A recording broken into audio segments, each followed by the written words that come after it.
Mind map के through, यानी कि बहुत छोटे छोटे से कॉन्सेप्ट्स होंगे, लेकिन हर वो चीज होगी जो आपको न्यूमेरिकल्स में हेल्प करेगी। यूनिट वेक्टर कोई भी ऐसा वेक्टर होता है जिसका मैग्नीट्यूड 1 यूनिट होता है और वो एक सर्टेन डायरेक्शन, एक फिक्स डायरेक्शन प्रोवाइड करने का काम करता है। इलेक्ट्रिक फील्ड में सीधा सा कॉन्सेप्ट है, अगर कोई चार्ज इलेक्ट्रिक फील्ड के अंदर है तो उस चार्ज के ऊपर फोर्स लगता है बेटा। हालांकि इन सभी में डेरिवेशन में अगर जब आप ध्यान से देखोगे तो गॉस लॉ की ही बात की गई है। Hi everyone, NCERT mind map series में आप सभी का बहुत बहुत वेलकम है। मैं हूं शैलेंद्र पांडे, आपका फिजिक्स एजुकेटर। प्यारे बच्चों, ये सीरीज स्टार्ट किया जा रहा है जिसमें हम लोग आपकी एनसीईआरटी चैप्टर को बहुत ही क्विकली रिवाइज कराएंगे माइंड मैप के थ्रू, यानी कि बहुत छोटे छोटे से कॉन्सेप्ट्स होंगे, लेकिन हर वो चीज होगी जो आपको न्यूमेरिकल्स में हेल्प करेगी, जो इस चैप्टर को रिवाइज करने में आपकी बहुत ज्यादा हेल्प करने वाली है। तो ये सीरीज बहुत ही प्यारी सीरीज होगी आपके प्रिपरेशन के लिए, आपके प्रिपरेशन पॉइंट ऑफ व्यू से बहुत ज्यादा हेल्प करने वाली सीरीज होगी। तो आइए अपनी इस सीरीज को स्टार्ट करते हैं। सबसे पहला चैप्टर है फिजिक्स का आपका पहला chapter, that is electric charges and fields. तो सबसे पहली बात यह आई कि सर इलेक्ट्रिक चार्ज क्या होता है और यहां पर फील्ड से क्या मतलब है। तो बेटा इलेक्ट्रिक चार्ज किसी भी मैटर की, किसी भी सब्सटेंस की बहुत ही फंडामेंटल प्रॉपर्टी होती है। हम सब ने यह चीज पढ़ रखा है एटॉमिक स्ट्रक्चर में कि भाई किसी भी एटम के अंदर न्यूक्लियस होता है, न्यूक्लियस के भी अंदर प्रोटॉन्स और न्यूट्रॉन्स होते हैं, जबकि उसके चारों तरफ रिवॉल्व करने वाला जो चार्ज है वो इलेक्ट्रॉन होता है। और किसी भी एटम के अंदर मूवेबल चार्ज की अगर बात करें तो वो सिर्फ और सिर्फ इलेक्ट्रॉन है। इलेक्ट्रॉन ही है जो उसके अंदर इलेक्ट्रिसिटी की प्रॉपर्टी क्रिएट करता है, इलेक्ट्रॉन ही है जो मैग्नेटिज्म के लिए रिस्पॉन्सिबल है। यानी कि कहीं ना कहीं आप उन सब्सटेंस के अंदर, एटम्स के अंदर, न्यूक्लियस के अंदर क्या क्या चीजें हैं, कौन कौन से चार्जेस हैं, पार्टिकल्स हैं, उनकी बात हम लोग इस चैप्टर में इन डिटेल करने वाले हैं। तो सबसे पहले आप पढ़ोगे इलेक्ट्रिक चार्जेस के बारे में, फिर कूलम्स लॉ की बात हम लोग करेंगे, जनरल फॉर्म भी देखेंगे, कूलम्स लॉ का वेक्टर फॉर्म भी देखेंगे। इसके बाद इस सीरीज में इलेक्ट्रिक फील्ड की बात आएगी, डिफरेंट डिफरेंट सिस्टम्स के लिए हम लोग इलेक्ट्रिक फील्ड को देखेंगे, फॉर्मूला उसका क्या है, इलेक्ट्रिक डाइपोल क्या होता है, यानी कि दो इक्वल एंड अपोजिट चार्जेस जब कभी होते हैं तो उसको डाइपोल बोलते हैं। और साथ ही साथ पांचवा टॉपिक है हमारा Gauss theorem. So in detail आइए एक एक चीज को देखते हैं, लेकिन क्विकली हम लोग ऑब्जर्व करेंगे एक एक चीज को, राइट। सो इलेक्ट्रिक चार्ज क्या होता है और उसकी स्टडी को हम लोग बोलते हैं इलेक्ट्रोस्टैटिक्स। तो इलेक्ट्रिक चार्ज क्या है ये मैं आपको बता चुका हूं, बहुत ही फंडामेंटल पार्टिकल्स हैं किसी भी सब्सटेंस के अंदर जिनको आप इलेक्ट्रिक चार्ज बोल रहे हो, और चार्जेस की स्टडी करना इलेक्ट्रोस्टैटिक्स कहलाता है अगर वो चार्ज अपनी रेस्ट कंडीशन में है तो। When two bodies are rubbed together, they get oppositely charged. अगर दो बॉडीज हैं उनको रब किया जाएगा तो वो अपोजिटली चार्ज हो जाती हैं, यानी कि दो तरीके के चार्ज हमारे पास आ गए, एक पॉजिटिव चार्ज और एक निगेटिव चार्ज। बेटा पॉजिटिव चार्ज का मतलब होता है डिफिशियंसी ऑफ इलेक्ट्रॉन्स। किसी भी सब्सटेंस में अगर इलेक्ट्रॉन्स की कमी है तो उसको पॉजिटिवली चार्ज कहा जाएगा, और अगर उसमें इलेक्ट्रॉन्स की अधिकता है, यानी कि एक्सेस ऑफ इलेक्ट्रॉन्स हैं, इलेक्ट्रॉन्स उसके ऊपर एक्स्ट्रा आ गए हैं, तो उसके ऊपर निगेटिव चार्ज कहा जाएगा, राइट। सो दो ही तरह के चार्जेस होते हैं, पॉजिटिव चार्ज और नेगेटिव चार्ज। अगर आप इलेक्ट्रॉन्स को रिमूव करोगे तो सब्सटेंस पर पॉजिटिव चार्ज आया है और उस सब्सटेंस का मास जो है वो कुछ कम हो जाएगा अगर इलेक्ट्रॉन्स को रिमूव किया गया है। यानी कि पॉजिटिवली चार्ज अगर कोई भी ऑब्जेक्ट है तो उसका मास कंपैरेटिवली कम होगा, निगेटिवली चार्ज अगर है तो आपने उसके ऊपर इलेक्ट्रॉन्स दिए हैं तो उसका मास बढ़ जाएगा। यानी कि चार्ज के आने और जाने से उस ऑब्जेक्ट के मास पर भी फर्क पड़ता है, ये बात ध्यान रखिएगा। एसआई यूनिट बात करें चार्ज की तो कूलम होती है, या एब कूलम आपका सीजीएस यूनिट होता है, और 1 एब कूलम 10 कूलम के बराबर है। फैराडे भी इसका एक यूनिट होता है, 96,500 कूलम को 1 फैराडे कहा जाता है। तो इस तरीके के डिफरेंट डिफरेंट यूनिट्स हो सकते हैं। अब आइए चार्ज की प्रॉपर्टीज की बात करते हैं। सबसे पहली प्रॉपर्टी है कंजर्वेशन ऑफ चार्ज, यानी किसी भी आइसोलेटेड सिस्टम का जो टोटल चार्ज है वो हमेशा ही कंजर्व होता है, यानी कि उस सिस्टम में जितना भी चार्ज है उतना ही चार्ज बना रहेगा, अगर बाहर से उस पर कोई चार्ज दिया नहीं गया है और उससे भी कोई चार्ज लिया नहीं गया है। तो ये बात मैंने एक टर्म में ही खत्म कर दी थी, यानी कि आइसोलेटेड सिस्टम। आइसोलेटेड मतलब जिसका देश दुनिया से कोई मतलब नहीं है, जिसका सराउंडिंग के साथ कोई लेना देना नहीं है, कोई एक्सचेंज ना वो चार्ज का करेगा, ना मैटर का, ना एनर्जी का, किसी तरह का कोई एक्सचेंज अगर वो सिस्टम नहीं कर रहा है अपने सराउंडिंग के साथ, तो उसका जो टोटल चार्ज होता है वो कंजर्व्ड होता है। किसी भी केमिकल रिएक्शन में भी आपने देखा होगा होगा कि जितना चार्ज रिएक्टेंट में है उतना ही चार्ज प्रोडक्ट में भी दिखाई पड़ता है। जैसे मास का कंजर्वेशन होता है वैसे ही चार्ज का भी कंजर्वेशन होता है। एडिटिव प्रॉपर्टी यानी किसी भी सब्सटेंस में अगर पॉजिटिव चार्जेस भी हैं, नेगेटिव चार्जेस भी हैं, तो आप पॉजिटिव और नेगेटिव चार्जेस को सिंपली ऐड कर दोगे और वही उसका टोटल चार्ज कहलाएगा। यानी कि अगर Q1 Q2 और माइनस Q3 चार्ज है किसी भी ऑब्जेक्ट के ऊपर, तो टोटल चार्ज हो जाएगा Q1 plus Q2 minus Q3 के बराबर। तीसरा बहुत इंपॉर्टेंट है क्वांटाइजेशन ऑफ चार्ज। देखो क्वांटाइजेशन का मतलब होता है किसी भी चीज की मिनिमम क्वांटिटी को डिफाइन कर पाना। अगर आप मिनिमम डिफाइन कर पा रहे हो, मिनिमम चार्ज आप डिफाइन कर पा रहे हो, इसका मतलब क्वांटाइजेशन ऑफ चार्ज पॉसिबल है। लेकिन अगर आप मिनिमम चार्ज डिफाइन नहीं कर पा रहे हो तो क्वांटाइजेशन ऑफ चार्ज आपका पॉसिबल नहीं होता है। तो क्वांटाइजेशन का मतलब है total charge on any object is integral multiple of the electronic charge, यानी Q is equal to NE, where N is an integer that may be 0 1 2 3 4 and so on. कोई भी नंबर हो सकता है, 0 से स्टार्टिंग हो रही होगी, है ना। तो यहां पर आप 0 को भी ऐड कर लीजिए। अगर मैं आपसे कहूं minimum amount of charge that can be transferred, तो इस n की वैल्यू 1 हो जाएगी। जैसे ही आप n की वैल्यू 1 रखोगे Q की वैल्यू आ जाएगी E के बराबर। यानी कि मिनिमम चार्ज जो आप ट्रांसफर कर सकते हैं वो एक इलेक्ट्रॉन के चार्ज के बराबर होता है, राइट। नेक्स्ट प्रॉपर्टी है charge is unaffected bye motion, यानी कि चार्ज की वेलोसिटी चाहे जितनी आप बढ़ा दो लेकिन चार्ज के मैग्नीट्यूड पर कोई फर्क नहीं पड़ेगा। So value of the charge at rest is equal to value of the charge in motion. Motion का मतलब स्पीड चाहे जितनी तेज हो जाए। देखो ये बात इसलिए बताई जाती है क्योंकि मास को लेकर के आप कभी कंफ्यूज्ड ना हो, क्योंकि मास के लिए रिलेटिव थ्योरी में यह बताया गया है कि अगर किसी ऑब्जेक्ट की स्पीड लाइट के स्पीड के कंपेयर में मूव कर रही है तो उसका मास बढ़ने लगता है। ऑब्जेक्ट की स्पीड लाइट के बराबर अगर हो जाए तो उसका मास इनफाइनाइट हो जाता है। लेकिन बेटा चार्ज में ऐसा कुछ भी नहीं होता है, चार्ज बिल्कुल भी बढ़ने वाला नहीं है।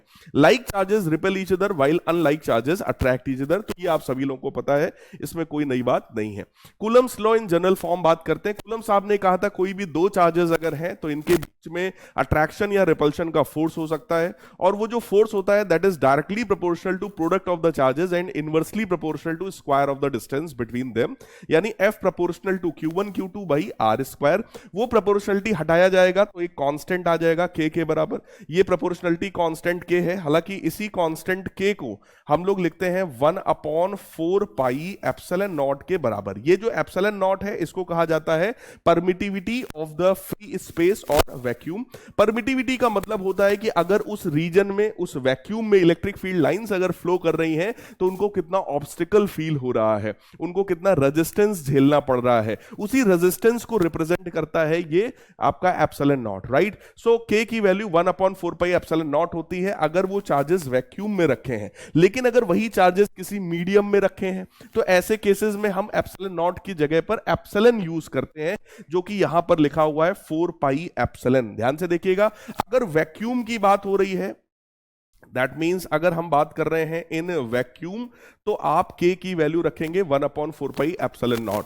लेकिन अगर मैं किसी भी मीडियम की बात कर रहा हूं, मीडियम आपका कुछ भी हो सकता है, रबर हो सकता है, वाटर हो सकता है, कोई भी मीडियम हो सकता है, तो वहां पर यही कांस्टेंट आपका बन जाएगा 1/4 पाई एप्सिलॉन।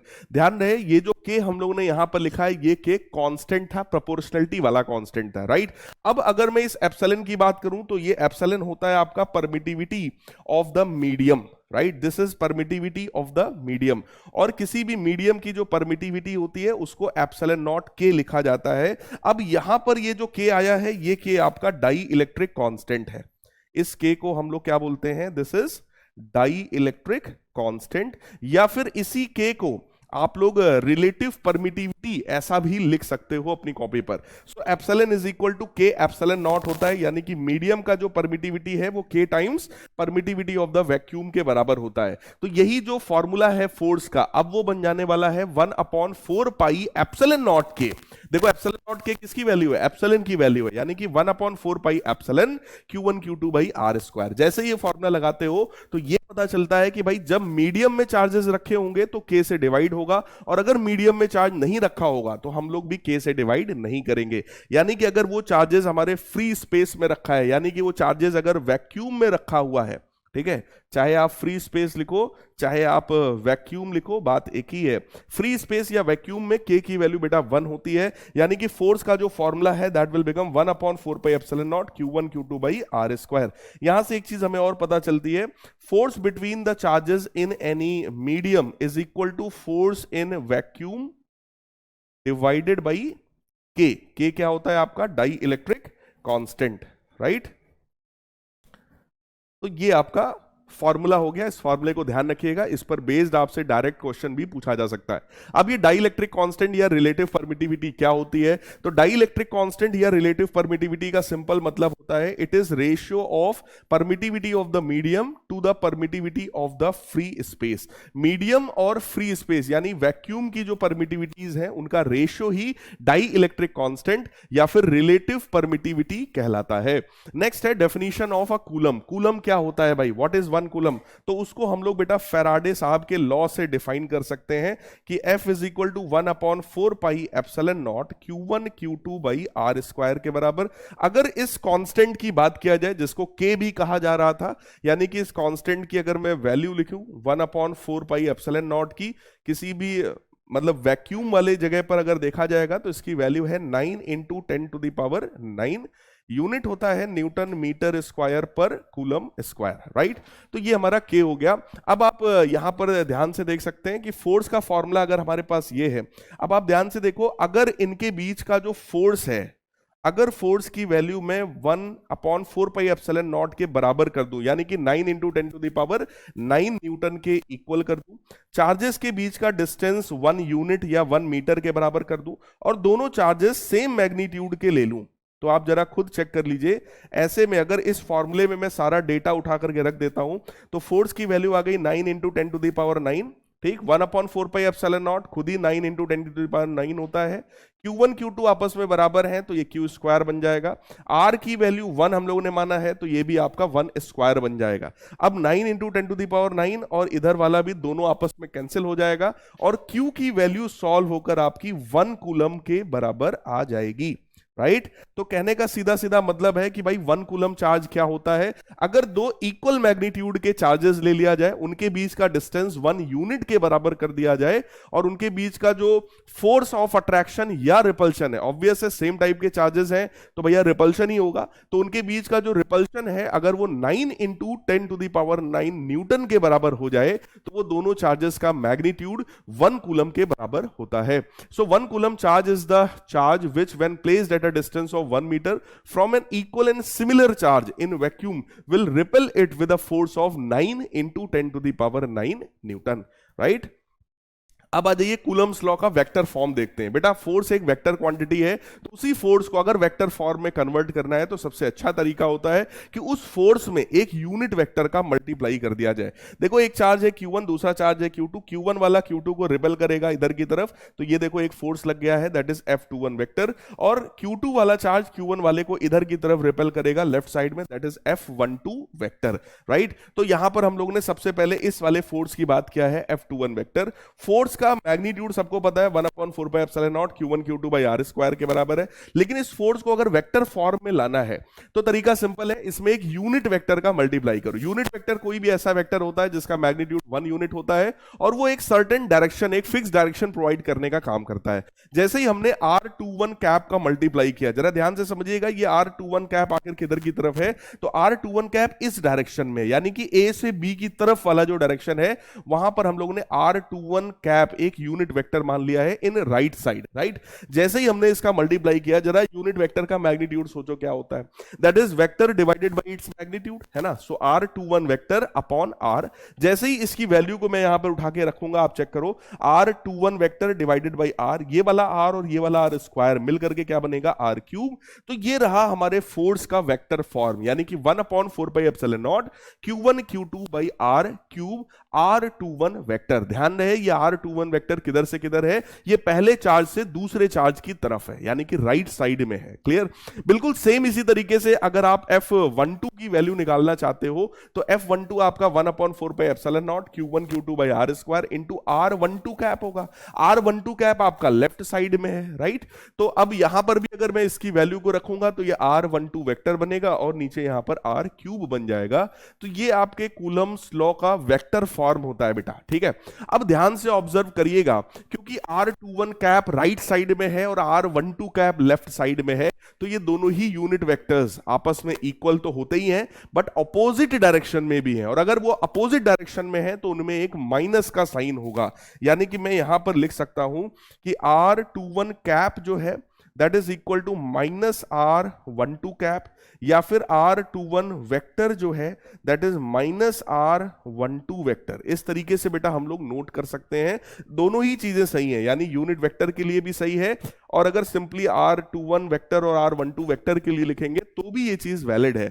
तो कहने का मतलब यहां पर दोनों के बीच में एक माइनस का साइन आ जाएगा, यानी कि एक चार्ज दूसरे पर जो फोर्स लगाता है वो जस्ट इक्वल एंड अपोजिट होता है जो फोर्स दूसरा पहले वाले चार्ज पर लगाता है, राइट? यानी कि F21 वेक्टर और F12 वेक्टर दोनों जस्ट इक्वल एंड अपोजिट होते हैं। और यहां से याद आ रहा है हमें न्यूटन साहब का कौन सा लॉ? Third law. न्यूटन साहब का थर्ड लॉ इलेक्ट्रिक फोर्सेस के केस में वैलिड होता है। तो यहां पर लिखा है Newton's third law also holds good for the electrical forces. अब आ जाइए principal of superposition of charges की बात करते हैं। प्रिंसिपल ऑफ सुपरपोजिशन का मतलब होता है जब नंबर ऑफ फोर्सेस किसी एक चार्ज पर लग रहा होता है तो नेट चार्ज जो होता है, टोटल चार्ज जो होता है that is sum of all the forces, right? तो जो भी फोर्सेस हैं उनका वेक्टर सम कर दिया जाए। जैसे एग्जांपल में देखो Q1 Q2 यहां पर Q3, ये हमारे पास तीन चार्जेस हैं और एक चार्ज हमने लिया इस पॉइंट पर that is the charge Q, है ना? P पॉइंट पर एक Q चार्ज लिया, हमें इसी P पॉइंट पर नेट फोर्स निकालना है, यानी कि आपसे कहा गया है इस Q वाले चार्ज पर नेट फोर्स बता दीजिए। तो भाई Q1 भी फोर्स लगाएगा, रिपेल करेगा, Q2 भी रिपेल करेगा, Q3 भी रिपेल करेगा। तो एक फोर्स रहा F1 वेक्टर, ये रहा F2 वेक्टर, ये रहा F3 वेक्टर। अगर कोई कहे कि इस P पॉइंट पर या इस Q वाले चार्ज पर नेट फोर्स बता दो, तो वो नेट फोर्स बताने का तरीका ही सुपरपोजिशन प्रिंसिपल है, यानी कि नेट फोर्स जो होगा that is the vector sum of all the forces acting on that charge, right? So that is F1 vector plus F2 vector plus F3 vector plus F4 vector and so on. अगर इसमें 100 vectors भी लगे होते तो उन 100 vectors का हम लोग क्या करते? वेक्टर सम कर डालते। यही बेटा हमारा प्रिंसिपल ऑफ सुपरपोजिशन कहलाता है। That means Coulomb's law gives a force between the two charges. Coulomb's law से दो चार्जेस के बीच का फोर्स आप पता करते हैं, but if there are number of interacting charges then the force on the particular charge may be found by the principle of superposition. और principle of superposition कहता है कि if the system contains number of interacting charges, अगर ढेर सारे हमारे पास charges हैं, then the force on a given charge is equal to the vector sum of the forces exerted on it by all the remaining charges. यानी कि सारे के सारे चार्ज उस एक Q वाले चार्ज पर फोर्स लगा रहे होंगे, उन्हीं सारे फोर्सेस का वेक्टर सम ही नेट फोर्स, रिजल्टेंट फोर्स कहलाएगा। यही है प्रिंसिपल ऑफ सुपरपोजिशन। अब आ जाइए इलेक्ट्रिक फील्ड की बात करते हैं। किसी भी चार्ज के आसपास का वो स्पेस जिसमें कोई दूसरा टेस्ट चार्ज अगर एंटर करे तो उसको अट्रैक्शन या रिपल्शन का फोर्स फील हो जाए, यानी कि उस चार्ज का इलेक्ट्रिकल इफेक्ट वहां पर शो हो जाए, उसी स्पेस को, उसी रीजन को बेटा हम लोग बोलते हैं electric field. So electric field strength at any point, अगर स्ट्रेंथ की बात करोगे तो इलेक्ट्रिक फील्ड एक वेक्टर क्वांटिटी है जिसकी वैल्यू होती है force per unit test charge. देखो टेस्ट चार्ज बार बार वर्ड मैं यूज कर रहा हूं। टेस्ट चार्ज कोई भी ऐसा चार्ज होता है जिसका मैग्नीट्यूड बहुत बहुत कम होता है। It's magnitude is nearly equal to 0 coulomb, लेकिन वो एग्जैक्ट 0 नहीं है, राइट? तो टेस्ट चार्ज ऐसा होता है जिसका मैग्नीट्यूड बहुत बहुत बहुत छोटा सा चार्ज होता है, क्योंकि टेस्ट चार्ज का काम है किसी दूसरे चार्ज की इलेक्ट्रिक फील्ड को चेक करना, अपनी इलेक्ट्रिक फील्ड इसको नहीं बतानी है, ठीक है? तो किसी एक पावरफुल चार्ज, जैसे मान लो 10 कूलम का चार्ज है, अब उसके पास कोई 0.0001 कूलम का एक चार्ज लेकर के जाओगे तो ऑब्वियस है 10 कूलम वाला चार्ज इसको रिपेल कर देगा, ये भी उसको रिपेल करेगा। लेकिन ये वही वाली बात हो जाएगी ना कि जैसे हम लोग अर्थ को अपनी तरफ अट्रैक्ट करते हैं और अर्थ हमको अपनी तरफ अट्रैक्ट करता है, दोनों लोग सेम फोर्स से करते हैं, लेकिन हमारा मास बहुत कम है तो अर्थ हम लोग को अपनी तरफ आराम से खींच लेता है, हम लोग अर्थ को अपनी तरफ खींच नहीं पाते उस फोर्स से। बिल्कुल वही वाली बात बेटा यहां पर भी हो जाएगी, है ना। दोनों चार्जेस एक दूसरे को इक्वल फोर्स से अट्रैक्ट या रिपेल करते हैं, लेकिन जो चार्ज ज्यादा पावरफुल होता है वो दूसरे हल्के वाले चार्ज को अपनी तरफ खींच लेता है, राइट, या रिपेल कर देता है। तो इलेक्ट्रिक फील्ड क्या होता है? Electric field is a vector quantity whose magnitude is equal to the force acting on a unit test charge and the direction is along the direction of the force, right. तो electric field vector quantity है, जो force का direction है वही electric field का direction है।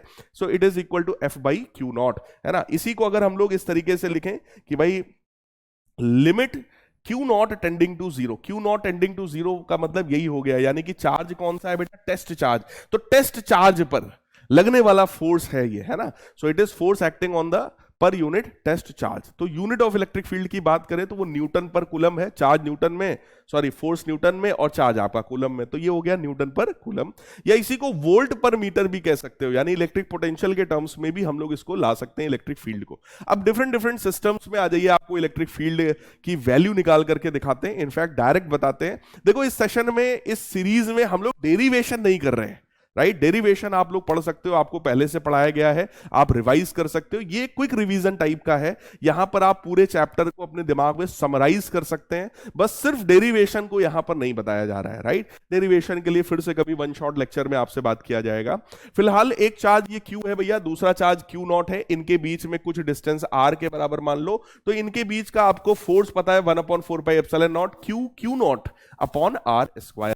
तो electric field की अगर वैल्यू पूछे तो वो एफ बाई क्यू नॉट होता है बेटा। तो जो एक क्यू नॉट यहां था वही नीचे आ गया है, तो ये क्या बन गया? 1/4πε0 क्यू बाई आर स्क्वायर। यानी किसी भी एक सिंगल चार्ज की वजह से उसके आसपास कोई भी आर डिस्टेंस पर अगर कोई पॉइंट है, यहां पर मान लो पी पॉइंट मैं अज्यूम कर लूं, तो इस पी पॉइंट पर इलेक्ट्रिक फील्ड निकाला जा सकता है, and that is 1/4πε0 Q by R square. अब इस इलेक्ट्रिक फील्ड को भी, क्योंकि वो भी वेक्टर क्वांटिटी है, तो हम लोग इसको भी बेटा वेक्टर फॉर्म में लिख सकते हैं। यानी कि इलेक्ट्रिक फील्ड वेक्टर अगर लिखने की कोशिश किया जाए तो that is 1/4πε0 Q by R square into R vector. In fact यहां पर क्या होना चाहिए? Q by R cube into R vector, right. या फिर आप उसको आर कैप कर दो, बात एक ही है ना। अगर मैं यहां आर कैप कर दूंगा तो ये आर स्क्वायर रह जाएगा, और अगर मैं आर वेक्टर लिख रहा हूं तो मुझे आर क्यूब करना पड़ेगा। ये जैसे हम लोगों ने अभी पीछे किया था ना फोर्स का वेक्टर फॉर्म, बिल्कुल वही लॉजिक यहां पे लगाया है यूनिट वेक्टर का मल्टीप्लाई करके, है ना। अब यहां पर बता रहे हैं कि अगर हमारे पास ढेर सारे चार्जेस हैं भाई, ढेर सारे चार्जेस हैं, तो सभी के लिए बेटा क्यू बाई आर क्यूब वाला टर्म हमें ऐड करना पड़ जाएगा। सो 1/4πε0 सिग्मा, सिग्मा या समेशन, इसका मतलब होता है सम। कौन सा सम? अलजेब्राइक सम। तो सिंपली इसको हमें क्या करना है? ऐड करना है ना। तो Q I upon are I cube times are I vector, यानी कि पहले अगर मैं चार्ज की बात करूंगा तो Q1 upon R1 cube into R1 vector, ऐसे ही Q2 upon R2 cube, R2 vector and so on. तो जितने भी चार्जेस होंगे बेटा सबके लिए आप इलेक्ट्रिक फील्ड निकालते जाओगे और उनका वेक्टर सम करते चले जाओगे। ये बात ध्यान रहे, क्योंकि इलेक्ट्रिक फील्ड एक वेक्टर क्वांटिटी होती है। अब किसी भी कॉन्टिन्यूअस चार्ज सिस्टम की हम लोग बात करें, अगर कोई ऐसा कॉन्टिन्यूअस कोई आड़ा टेढ़ा सा शेप है ना, उसकी वजह से हमें कहीं पर इलेक्ट्रिक फील्ड निकालनी है, तो ऐसे में तरीका क्या होता है? एक छोटा सा डिफरेंशियल एलिमेंट आप अज्यूम करिए। तो एक डिफरेंशियल एलिमेंट हमने लिया तो उस पर चार्ज भी बहुत छोटा सा होगा, that charge is D Q, है ना। सो इलेक्ट्रिक फील्ड हो जाएगी 1/4πε0 integral D Q upon R cube into R vector. अब ये जो एलिमेंट है ना, ये तरह तरह का हो सकता है। अगर कहीं पर हमसे लीनियर चार्ज डिस्ट्रीब्यूशन की बात कर रहे हैं, यानी कि चार्ज लेंथ में डिवाइडेड है ना, तो वहां पर लेमडा डिफाइन किया जाता है। लेमडा का मतलब होता है लीनियर चार्ज डेंसिटी या फिर चार्ज पर यूनिट लेंथ। तो वहां पर इसी dq को हम लेमडा बाई dl लिख देंगे, यानी कि लेमडा क्या होता है? चार्ज पर यूनिट लेंथ है, so it is dq by dl। तो वहां पर यही dq, ये जो dq यहां रख रहे हो, इसकी वैल्यू क्या होगी? लेमडा इंटू dl के बराबर, राइट। लेकिन अगर कहीं पे सरफेस चार्ज डिस्ट्रीब्यूशन की बात करेंगे, यानी कि चार्ज किसी एरिया में डिवाइडेड है, तो वहां पर यही सिग्मा डिफाइन किया जाएगा, और सिग्मा का मतलब हो जाएगा dq बाई ds, यानी चार्ज पर यूनिट एरिया। तो वहां पर dq देखो कितना हो जाएगा? That is sigma into ds। Sigma क्या होता है?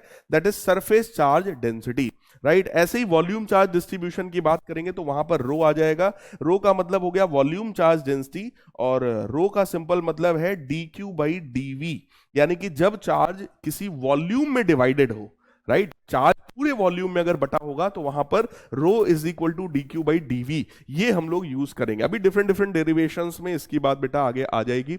अब आ जाइए इलेक्ट्रिक फील्ड लाइंस की बात करते हैं। देखो जहां भी इलेक्ट्रिक फील्ड होगा वहां पर हम लोग हाइपोथेटिकली इलेक्ट्रिक फील्ड लाइंस को अज्यूम करते हैं। यह एक तरीका है कि भाई इस रीजन में इलेक्ट्रिक फील्ड है या नहीं है इसको पता करने का, right. So an electric field is a line, electric field line is a curve drawn in such a way that tangent to it at every point in it is the direction of the net electric field at that point। कहने का simple सा मतलब है कि ये एक imaginary continuous curve होता है जिस पर किसी भी पॉइंट पर अगर हम लोग टेंजेंट ड्रॉ करेंगे तो वो टेंजेंट हमें नेट इलेक्ट्रिक फील्ड का डायरेक्शन रिप्रेजेंट करेगा। जैसे मान लो इस तरीके का एक इलेक्ट्रिक फील्ड का कर्व है, अब इस पॉइंट पर नेट इलेक्ट्रिक फील्ड जाननी है तो यहां पर आप एक टेंजेंट ड्रॉ कर दीजिए, this is net electric field. यहां पर नेट इलेक्ट्रिक फील्ड का डायरेक्शन ड्रॉ करना है तो यहां पर आप एक टेंजेंट ड्रॉ कर दीजिए। टेंजेंट कोई भी ऐसी लाइन होती है जो एक पॉइंट पर टच करती हुई जाती है, राइट। तो ये टेंजेंट जो होते हैं यही नेट इलेक्ट्रिक फील्ड का डायरेक्शन रिप्रेजेंट करते हैं। So properties of the electric field lines देखो क्या है। किसी भी पॉजिटिव चार्ज से इलेक्ट्रिक फील्ड लाइन स्टार्ट होती है और निगेटिव चार्ज पर जाकर के एंड हो जाती है। अगर कोई सिंगल चार्ज है तो इट में स्टार्ट और एंड एट इंफिनिटी, यानी किसी पॉजिटिव चार्ज से स्टार्ट होगी लेकिन एंड कहां पर होगी, जाकर इंफिनिटी पर। तो अभी इसका पैटर्न भी आगे मैं आपको दिखाता हूं। इन अ चार्ज फ्री रीजन, अगर कोई ऐसा रीजन है जहां पे चार्ज नहीं है तो electric field lines can be taken to be continuous curve without any break, यानी कि इलेक्ट्रिक फील्ड लाइन जो है वो कैसी होती है, कंटिन्यूअस कर्व होता है। बस उस पर्टिकुलर पॉइंट पर जहां पर चार्ज है, ठीक है, जिस जगह पर चार्ज होता है वहां पर इलेक्ट्रिक फील्ड डिफाइंड नहीं होती है, राइट। उसके आसपास हर जगह पर इलेक्ट्रिक फील्ड जो है वो आपकी कंटिन्यूअस होती है। No two electric field lines can intersect each other, यानी कि दो इलेक्ट्रिक फील्ड लाइंस कभी भी इंटरसेक्ट नहीं कर सकती हैं, क्योंकि अगर मान लो जबरदस्ती मैं इस पॉइंट पर इंटरसेक्ट करवा भी दूं तो बेटा इस पॉइंट पर देखो दो दो टेंजेंट्स हो जाएंगी, यानी इधर भी और इधर भी, यानी यहां भी नेट इलेक्ट्रिक फील्ड है और इधर भी नेट इलेक्ट्रिक फील्ड है। अब नेट इलेक्ट्रिक फील्ड की दो दो डायरेक्शंस बेटा पॉसिबल नहीं होती है। तो नेट इलेक्ट्रिक फील्ड आपका एक ही डायरेक्शन में हो सकता है, या तो इधर होगा या तो इधर होगा, तो इनका इंटरसेक्शन कभी भी पॉसिबल नहीं होता है, इसलिए कभी भी इंटरसेक्ट नहीं कर सकती हैं। Electric field lines do not form a close loop, कभी भी क्लोज लूप नहीं बनाएंगे, यानी कि पॉजिटिव चार्ज से निगेटिव चार्ज चली जाए, निगेटिव से वापस पॉजिटिव में आ जाए, ऐसा कभी भी पॉसिबल नहीं है। लेकिन मैग्नेटिक फील्ड लाइंस की जब बात करेंगे तो वहां पर यह पॉसिबल होता है, इलेक्ट्रिक फील्ड लाइंस में बेटा यह पॉसिबल नहीं होता है, ठीक है। इससे इसका कंजर्वेटिव नेचर इलेक्ट्रिक फील्ड का रिप्रेजेंट होता है। So this follows conservative nature of the electric field. Conservative forces या कंजर्वेटिव फील्ड्स वो होती हैं जिनमें किया हुआ वर्क पाथ पर डिपेंड नहीं करता है। तो इलेक्ट्रिक फील्ड में अगर कोई वर्क हो रहा है, चार्ज को एक जगह से दूसरी जगह ले जा रहे हो, तो वो वर्क जो है पाथ पर डिपेंडेंट ही नहीं है, आपको सिर्फ इनिशियल और फाइनल पॉइंट से मतलब है, इनके बीच के डिस्प्लेसमेंट से मतलब है, और किसी चीज से मतलब नहीं होता है। यहां पर the equidistant electric field lines represent uniform electric field, while electric field lines at different separations represent non uniform electric field lines. अगर इलेक्ट्रिक फील्ड लाइंस पैरेलल है और उनके बीच का डिस्टेंस भी बराबर बराबर है तो वो एक कांस्टेंट इलेक्ट्रिक फील्ड को रिप्रेजेंट करता है। लेकिन अगर कहीं पर ऐसा हो जाए इस तरीके का कि भाई कहीं पर इलेक्ट्रिक फील्ड लाइंस देखो पास पास हैं, कहीं पे दूर है, इधर पास पास है, इधर दूर दूर है ना, हालांकि यहां पर देखो ये इंटरसेक्ट होती हुई लग रही है, तो इस तरीके से इलेक्ट्रिक फील्ड लाइन कभी भी इंटरसेक्ट नहीं हो सकती, राइट। तो वहां पर देखो क्योंकि इलेक्ट्रिक फील्ड लाइन दूर दूर है तो यहां पर इलेक्ट्रिक फील्ड का स्ट्रेंथ कम है, यहां इलेक्ट्रिक फील्ड लाइंस पास पास है तो यहां पर इलेक्ट्रिक फील्ड का स्ट्रेंथ काफी ज्यादा होता है प्यारे बच्चों, है ना। अब यहां पर पैटर्न देखो, किसी भी पॉजिटिव चार्ज से हमेशा दूर की तरफ इलेक्ट्रिक फील्ड लाइन क्रिएट होगी, निगेटिव चार्ज की तरफ क्रिएट होगी, पॉजिटिव चार्ज से निकलेगी निगेटिव की तरफ चली जाएगी, लाइक दिस। तो इस तरीके का कर्व फॉर्म हो जाएगा। दो दो पॉजिटिव या दो दो निगेटिव चार्ज अगर ले लोगे तो पॉजिटिव चार्ज से देखो दूर तो जा रही है, लेकिन जब इंटरसेक्ट करने की बात आई तो इलेक्ट्रिक फील्ड लाइंस ने अपने डायरेक्शन को ऐसा चेंज कर लिया कि अब उसको जीवन में कभी भी इंटरसेक्ट ना करना पड़े, यानी कि इलेक्ट्रिक फील्ड लाइंस यहां से जब निकली तो आपस में देखो पैरेलल हो गई हैं और इनके जस्ट बीचों बीच यहां पर एक नल पॉइंट मिलता है। नल पॉइंट का मतलब जहां पर इलेक्ट्रिक फील्ड लाइन पहुंच नहीं सकती है, या कह लो जहां पर नेट इलेक्ट्रिक फील्ड हमेशा जीरो के बराबर होता है। तो नल पॉइंट एकदम बीचों बीच होगा अगर दोनों चार्जेस का मैग्नीट्यूड सेम है, और अगर सेम नहीं है तो फिर उसको हमें निकालना पड़ता है। और इस तरह के आपने कई सारे न्यूमेरिकल्स मेरे प्यारे बच्चों किए भी होंगे, राइट। अब आगे की बात करते हैं। अगर इस तरीके की पैरेलल और इक्विडिस्टेंट लाइंस है तो यहां पर इलेक्ट्रिक फील्ड कैसा है, कांस्टेंट है। तो आप देख सकते हैं एक्स और और वाई दोनों पॉइंट्स पर इलेक्ट्रिक फील्ड सेम है। जबकि अगर इस तरह की इलेक्ट्रिक फील्ड लाइंस है तो यहां पर देखो दूर दूर है, तो यहां इलेक्ट्रिक फील्ड का स्ट्रेंथ कम है, जबकि यहां एक्स वाले पॉइंट पर इलेक्ट्रिक फील्ड लाइंस पास पास है तो एक्स वाले पॉइंट पर इलेक्ट्रिक फील्ड का स्ट्रेंथ ज्यादा होता है, राइट। अब आ जाते हैं इलेक्ट्रिक डाइपोल की बात करते हैं। कोई भी इलेक्ट्रिक डाइपोल का मतलब होता है दो इक्वल एंड ऑपोजिट चार्जेस अगर कुछ डिस्टेंस पर सेपरेट कर दिए जाए, वो भी बहुत स्मॉल सी डिस्टेंस पर अगर सेपरेट कर दिए जाए तो उस सिस्टम को इलेक्ट्रिक डाइपोल कहा जाता है। So a system containing two equal and opposite charges separated by a very small finite distance, ध्यान रहे, है ना, that is known as electric dipole. Electric dipole को डिफाइन करने के लिए बेटा एक डाइपोल मोमेंट हम लोग बनाते हैं। डाइपोल मोमेंट एक सिंपल सी वेक्टर क्वांटिटी होती है जिसका मतलब है charge multiplied by distance between the charges. यानी कि अगर एक चार्ज मान लो ये रहा हमारा निगेटिव चार्ज, एक चार्ज हमारा ये रहा पॉजिटिव चार्ज, दोनों का मैग्नीट्यूड चेक कर लो सेम है बट साइन कैसा है, opposite. So equal and opposite charges हैं, इनके बीच की डिस्टेंस को हम लोग कुछ 12 के बराबर मान लेते हैं। 12 क्यों मान रहे हैं वो आगे के डेरिवेशंस में आपको समझ आ जाता है, वैसे भी आप लोग रिवीजन कर रहे हो तो इतना आपको पता होगा कि हम लोग ये 12 क्यों अज्यूम कर रहे हैं आखिर, है ना। यहां पर डाइपोल मोमेंट डिफाइन किया जाता है, डाइपोल मोमेंट का मतलब होता है चार्ज मल्टीप्लाइड बाई 12 वेक्टर, है ना। So this is very simple. ये जो डाइपोल मोमेंट होता है इसका डायरेक्शन होता है निगेटिव चार्ज से पॉजिटिव चार्ज की तरफ। It has a direction from negative charge to positive charge, है ना। तो ये वेक्टर क्वांटिटी हो गई directed from negative charge to positive charge. अगला हो गया इलेक्ट्रिक फील्ड की वैल्यू। अब इलेक्ट्रिक फील्ड दो पोजीशंस पे निकालते हैं, किसी भी डाइपोल की एक्सियल पोजीशन पर यानी कि इसकी एक्सिस पर आगे, है ना, और उसकी इक्वेटोरियल पोजीशन पर यानी परपेंडिकुलर बाइसेक्टर पर। तो दो दो पॉइंट्स हमारे पास है, एक पॉइंट ये रहा बेटा पी पॉइंट जो कि इसकी एक्सियल पोजीशन पर है, दिस इज एक्सियल पोजीशन, और एक पॉइंट हमारे पास और है विच इज पी डैश, ये देखिए पी डैश है। ये पॉइंट की जो लोकेशन है वो इक्वेटोरियल लोकेशन कहलाती है, इक्वेटोरियल पोजीशन या इक्वेटोरियल लोकेशन। अब अगर मैं आपसे बात करूं कि इसकी एक्सियल पोजीशन पर इलेक्ट्रिक फील्ड कितनी है, so that is 1/4πε0 2p/r³।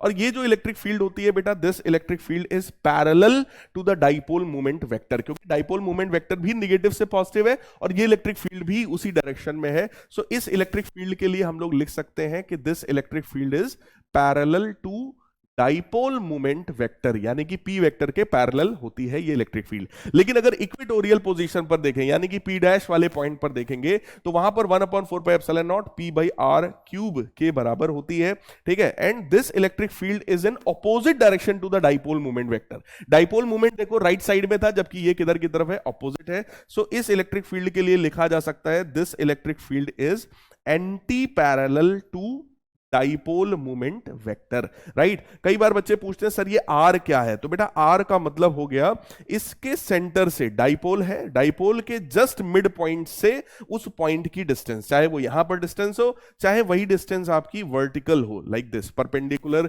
Bisector के अलोंग, तो इसी को आर कहते हैं। तो आप देखो दोनों में 2 गुने का अंतर है ना, 2 टाइम्स का डिफरेंस है। यानी कि यहां पर अगर मैग्नीट्यूड इलेक्ट्रिक फील्ड का मान लो 10 यूनिट के बराबर है तो बेटा यहां पर उसका मैग्नीट्यूड 5 यूनिट के बराबर होगा, यानी कि जस्ट हाफ होगा। ये चीज आप सब लोग बड़े अच्छे से समझ लीजिए, क्योंकि इसमें 2 का टर्म है, इसमें 2 का टर्म नहीं है, तो ये वाली इलेक्ट्रिक फील्ड इस वाली इलेक्ट्रिक फील्ड का जस्ट हाफ होता है। तो वहां 10 यूनिट है तो यहां पर 5 यूनिट हो जाएगा अगर आर की वैल्यू दोनों केसेस में सेम है तो, राइट। चलिए नेक्स्ट कॉन्सेप्ट है हमारा electric force and torque on an electric dipole in uniform electric field. अब अगर इसी इलेक्ट्रिक डाइपोल को हम लोग किसी इलेक्ट्रिक फील्ड में रख देंगे तब क्या होगा, तो देखो इलेक्ट्रिक फील्ड में सीधा सा कॉन्सेप्ट है, अगर कोई चार्ज इलेक्ट्रिक फील्ड के अंदर है तो उस चार्ज के ऊपर फोर्स लगता है बेटा। पॉजिटिव चार्ज है तो फील्ड की डायरेक्शन में फोर्स लगता है, निगेटिव चार्ज है तो फील्ड के ऑपोजिट डायरेक्शन में फोर्स लगता है। तो ये देखो पॉजिटिव चार्ज है, इस पर जो फोर्स लगा वो फील्ड की डायरेक्शन में, दैट इज QE वेक्टर, और ऑपोजिट डायरेक्शन में लगा निगेटिव वाले चार्ज के ऊपर यानी कि -QE वेक्टर, राइट। जब वेक्टर लिख रहे हो तो यहां माइनस लगाना जरूरी है, और अगर केवल QE लिख रहे हो तो फिर ये माइनस नहीं भी लगाओगे बेटा तो चलेगा। तो ये एक फोर्स हो गया QE, इधर की तरफ भी फोर्स हो गया QE, राइट। वेक्टर फॉर्म में QE वेक्टर राइट साइड में, -QE वेक्टर आपका लेफ्ट साइड में है। इनके चार्जेस के बीच का डिस्टेंस हम लोग 12 मान लेते हैं। एंड लेट अस सपोज ये जो डाइपोल है वो इलेक्ट्रिक फील्ड के साथ कुछ थीटा एंगल बना रहा है, राइट। अब ये जो 2 फोर्सेज हैं, एक फोर्स राइट में एक फोर्स लेफ्ट में है, इनके बीच में परपेंडिकुलर डिस्टेंस 12 sin थीटा के बराबर है फोर्सेस के बीच में। तो इस तरह के इक्वल एंड अपोजिट फोर्सेस किसी भी ऑब्जेक्ट पर जब लगते हैं तो ये यहां पर कपल या टॉर्क क्रिएट करते हैं। उस टॉर्क की वैल्यू की अगर हम बात करें तो वो टॉर्क होता है पीई साइन थीटा के बराबर, है ना। So torque is equal to P vector cross E vector, ये वेक्टर फॉर्म में यहां पे लिखा हुआ है। इसी टॉर्क का मैग्नीट्यूड अगर मैं लिखूं तो वो मैग्नीट्यूड होता है पीई साइन थीटा, है ना। तो कहने का मतलब फोर्स इंटू परपेंडिकुलर डिस्टेंस ही किया गया है, सिंपल। जैसे ही करते हैं टॉर्क की वैल्यू आती है पीई साइन थीटा, जहां पर थीटा क्या है, magnetic dipole movement, sorry electric dipole movement जो कि नेगेटिव से पॉजिटिव चार्ज है, और इलेक्ट्रिक फील्ड, इनके बीच का एंगल है थीटा, राइट। तो बेटा that is PE sine theta. Theta किसके किसके बीच का एंगल है, ध्यान रहे, that is the angle between dipole movement and electric field, ठीक है। अब यहां पर जब टॉर्क लगता है तो ये जो इलेक्ट्रिक डाइपोल जो कि इस तरीके से था, अब ये घूमने की कोशिश करता है, यानी कि it starts rotating in clockwise direction like this, और ये खुद को इलेक्ट्रिक फील्ड की डायरेक्शन में अलाइन करने की कोशिश कर रहा होता है, राइट। नेक्स्ट इलेक्ट्रिक फ्लक्स की बात कर रहे हैं। इलेक्ट्रिक फ्लक्स का मतलब होता है इलेक्ट्रिक फील्ड में अगर कोई भी एक एरिया ले लें तो उस एरिया से कितनी इलेक्ट्रिक फील्ड लाइंस पास हुई हैं, इसके नंबर को ही हम लोग इलेक्ट्रिक फ्लक्स बोलते हैं। सो it is the total number of the electric field lines crossing a surface normally, है ना, यानी परपेंडिकुलरली किसी सरफेस को क्रॉस कर रही हूं। तो आप देख सकते हो अगर कहीं पर मान लो इलेक्ट्रिक फील्ड राइट साइड में है और एरिया आपका कुछ इस तरीके से हम लोगों ने कंसीडर कर रखा है, यानी ऐसा अगर एरिया है और इलेक्ट्रिक फील्ड लाइंस आपकी इस तरीके से हैं, तो जितनी लाइंस बेटा इसको क्रॉस करके जा रही हैं वही उसका इलेक्ट्रिक फ्लक्स कहलाता है। अगर मैग्नीट्यूड की बात करें, ये मान लो इलेक्ट्रिक फील्ड वेक्टर है आपका, और अगर ये एरिया इस तरीके से है तो बेटा एरिया का डायरेक्शन भी आपका यही हो जाएगा, एरिया भी इसी डायरेक्शन में। इलेक्ट्रिक फील्ड और एरिया दोनों सेम डायरेक्शन में होते हैं तो इलेक्ट्रिक फ्लक्स आपका डिफाइन होता है, that is electric field multiplied by area, simple. Electric field multiplied by area, this is the formula of electric flux. तो आप देख सकते हैं इलेक्ट्रिक फ्लक्स जो है delta phi, that is E dot DS. DS क्या है हमारा, एरिया को रिप्रेजेंट कर रहा है। और अगर डॉट प्रोडक्ट की बात करें तो उसमें कॉस थीटा का टर्म भी आता है, यानी ई DS cos theta.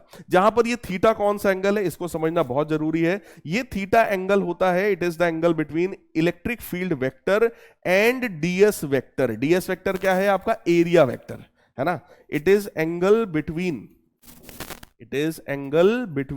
Electric field vector and DS vector, electric field और एरिया वेक्टर। तो यहां पर बेटा वो एंगल कितना है, इलेक्ट्रिक फील्ड और एरिया वेक्टर दोनों राइट साइड में है, तो वो एंगल यहां 0 के बराबर है, cos 0 1 होता है। इसलिए मैंने बोला इलेक्ट्रिक फ्लक्स आपका इलेक्ट्रिक फील्ड इंटू एरिया के बराबर होगा।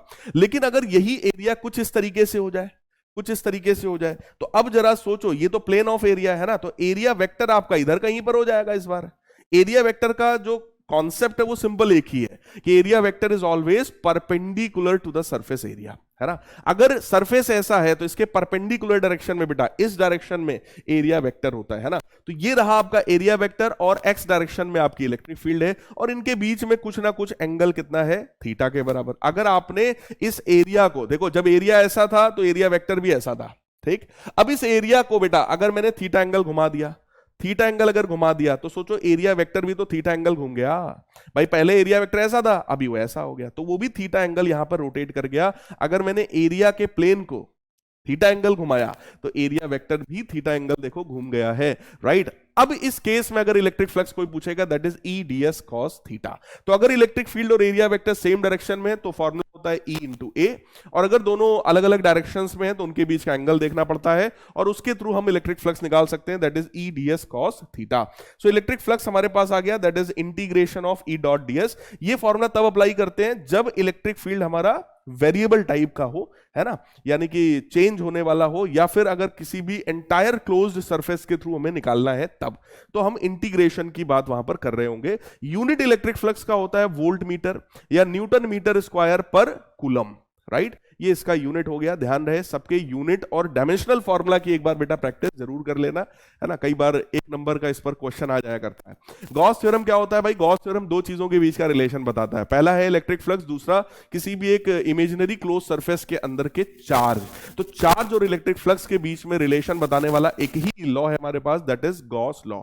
Gauss law states that total electric flux through any closed surface, किसी भी क्लोज सरफेस से जो टोटल इलेक्ट्रिक फ्लक्स होता है, कोई भी ऐसा क्लोज सरफेस सरफेस मान लें, इसके अंदर मान लो कोई एक क्यू चार्ज रखा हुआ है, सरफेस से निकलने वाला जो टोटल इलेक्ट्रिक फ्लक्स होता है that is 1/ε0 times the net charge enclosed by the surface, यानी कि दैट इज टोटल चार्ज। अब इसके अंदर एक ही चार्ज है तो वो क्यू के बराबर हुआ, सो Q/ε0, यानी इस सरफेस से निकलने वाला जो इलेक्ट्रिक फ्लक्स होगा that is equal to Q/ε0। This theorem, this law is very useful in finding out electric flux as well as electric field, है ना। दोनों के लिए ये गॉस थ्योरम बेटा बहुत ज्यादा इंपॉर्टेंट है ना। इलेक्ट्रिक फ्लक्स को हम लोग इंटीग्रल E.ds भी लिख सकते हैं, ये सरफेस इंटीग्रल होता है, यहां पे S लिख दो, या कई बार आपको बुक्स में ऐसे सर्कल बना हुआ दिखेगा, इसका मतलब ये सरफेस के अलॉन्ग इंटीग्रेशन है। करना सिंपल ही है, आपको बिल्कुल टेंशन लेने की जरूरत नहीं है। जब आप लोग आगे अभी आएंगे बीएससी में या बीटेक के फर्स्ट और सेकंड सेमेस्टर में, तो वहां पर आप डबल और ट्रिपल इंटीग्रल्स पढ़ेंगे, लेकिन अभी 12th क्लास में कोई टेंशन नहीं है, सिंपल इंटीग्रेशन ही करना है, बस एक यहां पे सर्कल लगा होता है दैट इज सरफेस इंटीग्रल, है ना। सो E.ds के अलॉन्ग जब आप इसको इंटीग्रेट कर रहे होगे तो वैल्यू Q/ε0 के बराबर आती है, यही हमारा गॉस थ्योरम होता है। अब आ जाइए electric field due to infinitely long straight wire. अगर एक बहुत बड़ा इनफाइनाइटली लॉन्ग स्ट्रेट वायर होता है तो उसकी वजह से अगर हमें कभी भी इलेक्ट्रिक फील्ड बेटा निकालनी पड़ जाए, तो इलेक्ट्रिक फील्ड निकालने के लिए तरीका क्या है, उसके आसपास हम लोगों को एक गॉसियन सरफेस अज्यूम करना होता है।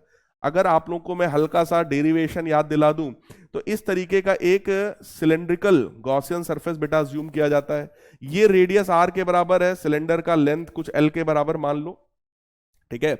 इसके बाद यहां पर गॉसियन सरफेस अज्यूम किया जा रहा था, इस तरीके का एक छोटा सा, भाई गॉसियन सरफेस तो सिलेंडर हो गया, एक छोटा सा एरिया ले लिया, है ना।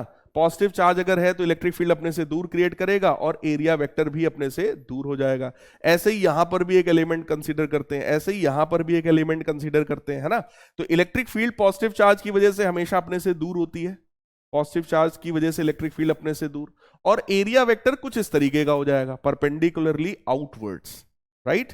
तो कुछ इस तरीके का डायग्राम है, आप लोग को याद आ गया होगा, ये वाला डेरिवेशन आप सबने कर रखा है, इंपॉर्टेंट डेरिवेशन है। ये गॉस थ्योरम का एक बहुत ही प्यारा सा बेहतरीन सा एप्लीकेशन है। तो इसकी वजह से इलेक्ट्रिक फील्ड का फॉर्मूला आता है 1/4πε0 2 λ/r। अब ये लेमडा क्या है सर? लेमडा मतलब लीनियर चार्ज डेंसिटी, लेमडा का मतलब होता है लीनियर चार्ज डेंसिटी, या इसी को आप लिख सकते हो चार्ज पर यूनिट लेंथ। तो ये जो लेंथ L है ना, इस L लेंथ में टोटल कितना चार्ज है, ये होता है हमारा lambda, right, that is coulomb per metre, इसका यूनिट होगा। ऐसे ही electric field strength due to a infinitely charged plane sheet, अगर एक बड़ा सा शीट हो जिसमें पूरे पर पॉजिटिव चार्ज है, तो उसके आसपास इलेक्ट्रिक फील्ड जब आप निकालते हो तो वो इलेक्ट्रिक फील्ड σ/2ε0 के बराबर आती है, जिसमें सिग्मा क्या है, that is surface charge density, यानी charge per unit area sigma होता है, यूनिट है coulomb per metre square, right. Electric field की वैल्यू किसी भी बड़ी सी शीट की वजह से कितनी आती है, दैट इज σ/2ε0। अब ध्यान देने वाली बात यह है कि जब किसी लाइन चार्ज की बात करते हैं तो इलेक्ट्रिक फील्ड डिस्टेंस पर डिपेंडेंट है, यानी ग्राफ बनाओगे तो जैसे जैसे ये डिस्टेंस बढ़ेगा वैसे वैसे इलेक्ट्रिक फील्ड जो है वो कम होता जाएगा, ये बढ़ेगा तो इलेक्ट्रिक फील्ड कम होगा, देखो ये लगातार घटता गया, ठीक। लेकिन यहां पर जो इलेक्ट्रिक फील्ड आया है that is independent of the distance from the sheet, है ना। शीट से क्या डिस्टेंस है उस पर इलेक्ट्रिक फील्ड डिपेंड ही नहीं करता है, इट इज इंडिपेंडेंट, राइट। ध्यान रखिएगा इस बात को। Electric field strength due to a uniformly charge thin spherical shell और कंडक्टिंग शेल, ये आपके सिलेबस में है। अगर एक कंडक्टिंग शेल है, देखो कंडक्टर की बड़ी खास प्रॉपर्टी है, कोई भी चार्ज अगर हम कंडक्टर को देते हैं तो सारा चार्ज उसकी आउटर सरफेस पर चला जाता है, क्योंकि कंडक्टर के अंदर प्यारे बच्चों इलेक्ट्रिक फील्ड कितनी होती है, 0 के बराबर, ठीक। कंडक्टर के अंदर चार्ज भी नहीं होगा, इलेक्ट्रिक फील्ड भी 0 होगा, इसीलिए सारा का सारा चार्ज हमारा आउटर सरफेस पर चला जाता है। अब अगर उस कंडक्टर के बाहर कोई पॉइंट है, कोई आउटसाइड पॉइंट है, और वहां पर आप इलेक्ट्रिक फील्ड निकालना चाहते हो, कि जैसे मान लो ये हमारा कंडक्टर है, कंडक्टर का अपना रेडियस r के बराबर है, हम लोग किसी पॉइंट P पर इलेक्ट्रिक फील्ड निकालने में इंटरेस्टेड है, जो कि सेंटर से स्मॉल r डिस्टेंस पर है, P पॉइंट पर इलेक्ट्रिक फील्ड निकालनी है, तो वो इलेक्ट्रिक फील्ड होती है 1/4πε0 Q/r²। Q क्या है भाई, कंडक्टर को जो भी चार्ज दिया सारा चार्ज तो आउटर सरफेस पे जाके बढ़ गया इस तरीके से, राइट। तो इस कंडक्टर पर जो टोटल चार्ज है बेटा वो Q के बराबर है ना। इलेक्ट्रिक फील्ड की वैल्यू देखो कैसी आती है, that is very simple, 1/4πε0 Q/r²। ये इलेक्ट्रिक फील्ड बिल्कुल पॉइंट चार्ज की जैसे इलेक्ट्रिक फील्ड होती है ना, वैसी ही इलेक्ट्रिक फील्ड निकल करके आती है। यानी कि जैसे जैसे आप इसके सेंटर से दूर जाते जाओगे इलेक्ट्रिक फील्ड की वैल्यू कम होती चली जाएगी। जैसे जैसे आर बढ़ रहा होगा, सेंटर से जितना दूर आप जाते जाएंगे आर बढ़ रहा होगा, इलेक्ट्रिक फील्ड कम हो रही होगी। तो आप चेक कर लो, ये ग्राफ लगातार देखो डिक्रीज हो रहा है। ठीक, सरफेस पर अगर मैं बात कर दूं भाई, सरफेस पर ये स्मॉल आर और कैपिटल आर दोनों बराबर हो जाएगा। जैसे ही दोनों को बराबर करेंगे तो ये इलेक्ट्रिक फील्ड आपकी आ जाएगी 1/4πε0 Q/r² के बराबर। तो इसके सरफेस पर यहां यहां यहां यहां किसी भी पॉइंट पर हम लोग देखेंगे तो इलेक्ट्रिक फील्ड का स्ट्रेंथ जो है वो सेम हो गया और मैक्सिमम हो गया। यानी कि इस कंडक्टर की वजह से जो मैक्सिमम इलेक्ट्रिक फील्ड आपको देखने को मिलेगी वो कहां पर है, वो इसकी सरफेस पर होती है, राइट। और अगर इंटरनल पॉइंट की बात करें, यहां पर कहीं बात करो, अंदर किसी भी पॉइंट पर आप देखो तो अंदर वाले पॉइंट पर इलेक्ट्रिक फील्ड की वैल्यू 0 होती है। कंडक्टर के अंदर इलेक्ट्रिक फील्ड लाइंस एंटर ही नहीं कर सकती, वहां इलेक्ट्रिक फील्ड 0 है। तो आप चेक कर सकते हो, हमने भी ग्राफ में इलेक्ट्रिक फील्ड कितना दिखाया है, 0 दिखाया है। तो यहां पर चेक कर लो, इलेक्ट्रिक फील्ड 0 है, फिर अचानक से एक मैक्सिमम वैल्यू आई, फिर लगातार इलेक्ट्रिक फील्ड घटती चली गई। ये इसका ग्राफ है। ये ग्राफ बड़ा इंपॉर्टेंट है बेटा, कई बार बनाने को आ जाता है। ठीक है, डेरिवेशन भी बहुत इंपॉर्टेंट था। हालांकि ये वाला डेरिवेशन बोर्ड में नहीं है, है ना, बोर्ड के सिलेबस में नहीं है, बट फिर भी क्योंकि पढ़ा रहे थे तो मैंने सोचा इसको भी डाल देते हैं, एक क्विकली रिवाइज करने में आपके लिए अच्छा रहेगा, है ना। Electric field strength due to uniformly charge non conducting solid sphere of radius R. या नॉन कंडक्टिंग का मतलब जो भी चार्ज दोगे इस बार वो आउटर सरफेस पर नहीं जाएगा, वो उसके पूरे वॉल्यूम में चार्ज यूनिफॉर्मली डिस्ट्रीब्यूट हो जाएगा। यानी कि अगर इसके मैं डायग्राम की बात करूं तो ये कुछ ऐसा डायग्राम होगा कि ये मान लो कोई कंडक्टर है, स्फेरिकल सॉरी नॉन कंडक्टर है, इसको जो भी चार्ज हम लोगों ने दिया वो सारा का सारा चार्ज इसके अंदर यूनिफॉर्मली डिस्ट्रीब्यूट हो गया है, राइट। अब अगर यहां पर इलेक्ट्रिक फील्ड बाहर के किसी पॉइंट पर आप निकालोगे, अगेन ये वही वाली बात हो गई कि स्मॉल आर जो है वो बड़ा है, ये सेंटर है भैया, ठीक है। पॉइंट की डिस्टेंस सेंटर से कितनी है, स्मॉल आर, और इस की रेडियस, स्फीयर की रेडियस कैपिटल आर के बराबर है। तो इलेक्ट्रिक फील्ड एक्सटर्नल वाले पॉइंट पर बेटा देख लो फिर से सेम होती है, 1/4πε0 Q/r² के बराबर। ठीक, सरफेस पर बात करेंगे तो फिर से सेम होती है, 1/4πε0 Q/R²। सारा खेल है इंटरनल वाले पॉइंट पर। यानी कि अंदर के किसी पॉइंट पर जब आप ऑब्जर्व करोगे कि भाई यहां पर इलेक्ट्रिक फील्ड निकालनी है, यहां पर निकालनी है, तो वहां पर उसको सॉल्व करने का, उसको डिराइव करने का तरीका अलग है। हालांकि इन सभी में डेरिवेशन में अगर जब आप ध्यान से देखोगे तो गॉस लॉ की ही बात की गई है। तो जब अंदर वाले पॉइंट की बात करते हैं तो बेटा एक गॉसियन सरफेस अंदर मानते हैं। अब वहां पर जो अंदर का चार्ज है वो हमें निकालना पड़ता है, तो उसके लिए हम लोग चार्ज डेंसिटी का कॉन्सेप्ट यूज करते हैं कि चार्ज डेंसिटी कितनी है भैया, चार्ज पर यूनिट वॉल्यूम। तो जब पूरे पर चार्ज Q था तो पूरे का वॉल्यूम भी 4/3πr³ के बराबर था। और जब अंदर की बात करेंगे तो चार्ज को कुछ Q' मान लेते हैं, वॉल्यूम 4/3πr³ हो जाता है, राइट। तो फिलहाल उस कॉन्सेप्ट का यूज करके हम लोग को अंदर वाले पॉइंट पर अब इलेक्ट्रिक फील्ड की कुछ वैल्यू मिलती है, और वो इलेक्ट्रिक फील्ड होती है 1/4πε0 Qr/r³। यहां से पता चलता है कि इंटरनल वाले पॉइंट पर जो इलेक्ट्रिक फील्ड है वो आर के डायरेक्टली प्रोपोर्शनल है। यानी कि जैसे जैसे सेंटर से आप सरफेस की तरफ आओगे इलेक्ट्रिक फील्ड की वैल्यू बढ़ रही होगी। सरफेस पर इलेक्ट्रिक फील्ड आपका मैक्सिमम हो जाता है, ठीक, सरफेस पर इलेक्ट्रिक फील्ड आपका मैक्सिमम हो जाता है, और आउटर पॉइंट पर, एक्सटीरियर वाले पॉइंट पर ये इलेक्ट्रिक फील्ड लगातार घटता चला जाता है। तो कुछ इस तरीके से हम लोग इलेक्ट्रिक फील्ड्स की वैल्यू को निकालते हैं। सभी लोग इसको ध्यान में रखिएगा, न्यूमेरिकल्स में ये कॉन्सेप्ट आपकी हेल्प कर रहा होगा, है ना। सो प्यारे बच्चों, पूरे चैप्टर को एक बार क्विकली रिवाइज करा दिया गया है। एक कॉन्सेप्ट इसमें और है जो मैं चाहता हूं कि आपको पता हो, है ना। वो कॉन्सेप्ट ये है कि trajectory of a charged particle in uniform electric field. अगर किसी भी इलेक्ट्रिक फील्ड में कोई भी चार्ज पार्टिकल मूव करता है तो उसका ट्रेजेक्ट्री कैसा होता है, वैसे आप सबको पता होगा, पैराबोलिक पाथ होता है उसका, है ना। तो उसको, उसके डेरिवेशन को एक बार जरूर प्रैक्टिस करिएगा, उस पर बेस्ड कोई न्यूमेरिकल आपसे पूछा जा सकता है। मिलते हैं अपने नेक्स्ट चैप्टर में, तब तक के लिए गुड बाय, टेक केयर।